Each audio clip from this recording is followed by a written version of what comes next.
Hey gang, welcome to another edition of Doc Schlock Top 10s, where it's a countdown of the top 10 worst Southern-style horror movies.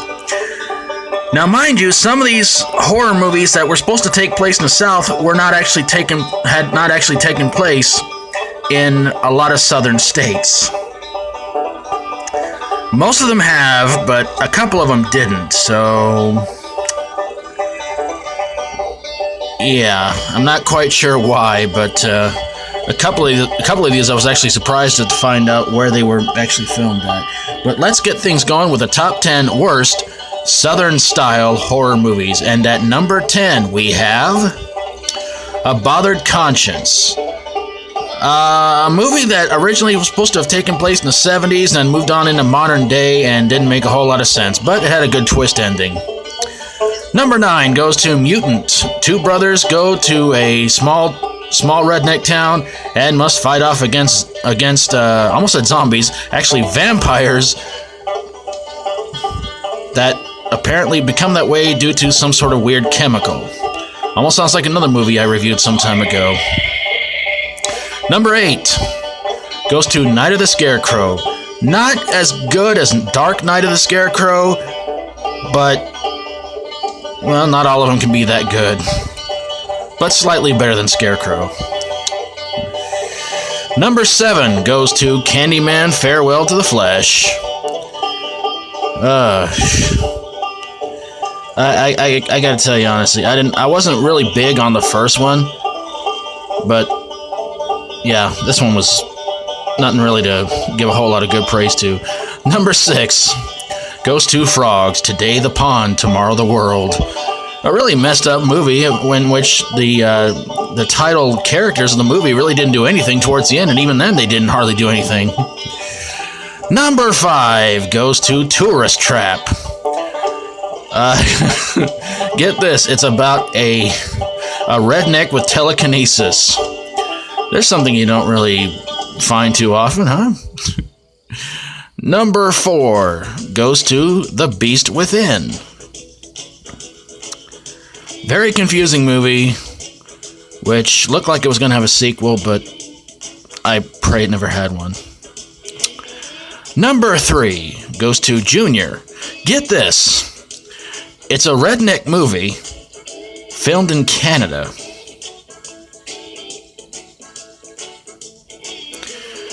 So I have to ask fellow YouTubers, if you guys check this out, to Aaron Pin and Mood616, do you have rednecks in Canada? Feel free to answer if you guys want to. Number 2 goes to Forever Evil. A movie supposed to be filmed in Texas, but had dubbed over voices. I don't quite understand that one either. But my pick for the worst Southern-style horror movie should not come as much of a surprise.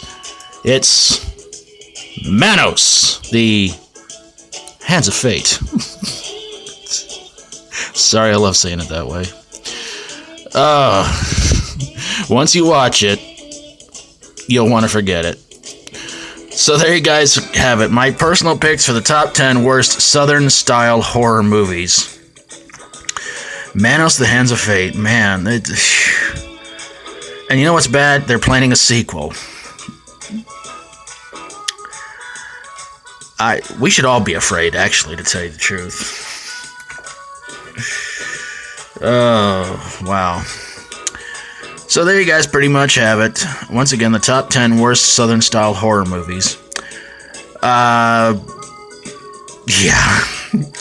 Let me see if I can give you a rundown of where some of those movies were actually filmed at. Bothered Conscience was filmed in Arkansas. Mutant was in Georgia. Night of the Scarecrow was in, apparently, Southern California. Candyman Farewell to the Flesh was supposed to be taking place in Louisiana. Now again, I don't know if these were filmed there, but this is supposed to be where they were supposed to have taken place. Frogs in Louisiana. Tourist Trap, I read it was supposed to have taken place somewhere in California, but I didn't quite catch where it was supposed to be at. The Beast Within was supposed to have taken place in Mississippi. Junior in Canada, as I mentioned. Forever Evil in Texas, and Manos, the Hands of Fate in Texas. So yeah. Looks like California, Texas, and that's about it. California and Texas showed up here twice to represent. Oh, man.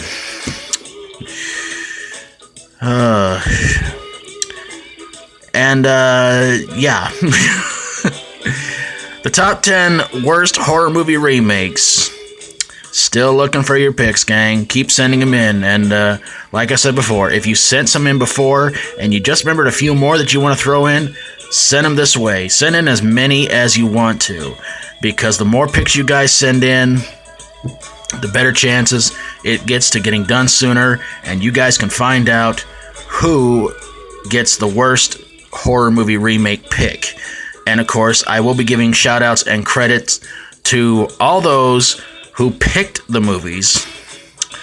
So,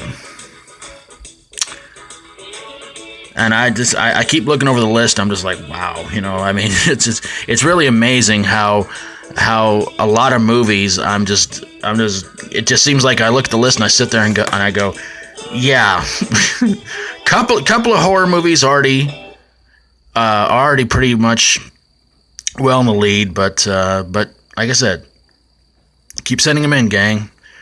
Really appreciate your picks. And if you like my videos, feel free to subscribe.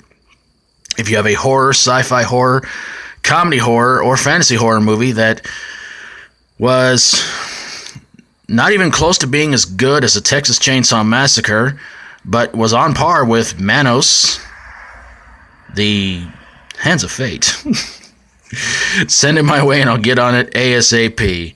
Thank you guys so very much for watching, and until next time, for Doc Schlock Top 10s, as always, stay strong and rock on. Where's that banjo player we're supposed to have here? I guess he got lost or something, or I don't know, could have lost a finger or something. Oh, I know what happened to him. He got married today. Yeah, to his third cousin. That's scary.